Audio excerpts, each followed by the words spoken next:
दिनांक 6/12/2023 शुक्रवार रोजी LVH माध्यमिक विद्यालय तिसगाव तालुका देवळा येथे भारतरत्न डॉ. बाबासाहेब आंबेडकर महापरिनिर्वाण दिनानिमित्त डॉ. बाबासाहेब आंबेडकर यांना विनम्र अभिवादन करण्यात आले। कार्यक्रमाचे अध्यक्षस्थानी विद्यालयाच्या मुख्याध्यापिका श्रीमती शारदा आहिरे यांच्या हस्ते डॉ. बाबासाहेब आंबेडकर यांच्या प्रतिमेचे पूजन करून पुष्पहार अर्पण करण्यात आला। तसेच विद्यालयातील इयत्ता 8वी ते 10वी पर्यंतचे विद्यार्थ्यांनी महामानव डॉ. बाबासाहेब आंबेडकर यांच्या जीवन कार्याविषयी सविस्तर माहिती सांगितली। तसेच विद्यालयाचे उपशिक्षक योगेश निकम सर यांनी भारतीय राज्यघटनेचे शिल्पकार डॉ. बाबासाहेब आंबेडकर यांच्याविषयी सखोल अशी माहिती विद्यार्थ्यांना दिली।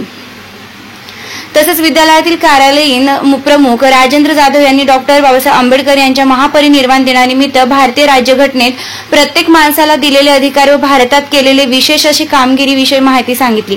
तसेच कार्यक्रमाचे अध्यक्ष व महाविद्यालयाच्या मुख्याध्यापिका श्रीमती शारदा आहिरे यांनी आपल्या अध्यक्ष भाषणातून महापरिनिर्वाण दिनानिमित्त डॉ. बाबासाहेब आंबेडकर यांनी भारतीय घटनेचे शिल्पकार व महामानव यांच्या जीवन कार्याविषयी माहिती आपल्या अध्यक्ष भाषणातून सांगितली। कार्यक्रमाचे सूत्रसंचालन गणेश कोकरे सर यांनी केले। आभार शांताराम आहेर सर यांनी मानले। कार्यक्रमासाठी सर्व शिक्षक शिक्षकेतर कर्मचारी विद्यार्थी उपस्थित होते। वृत्तसंकलन रामदास कुवर उमराणी प्रतिनिधी।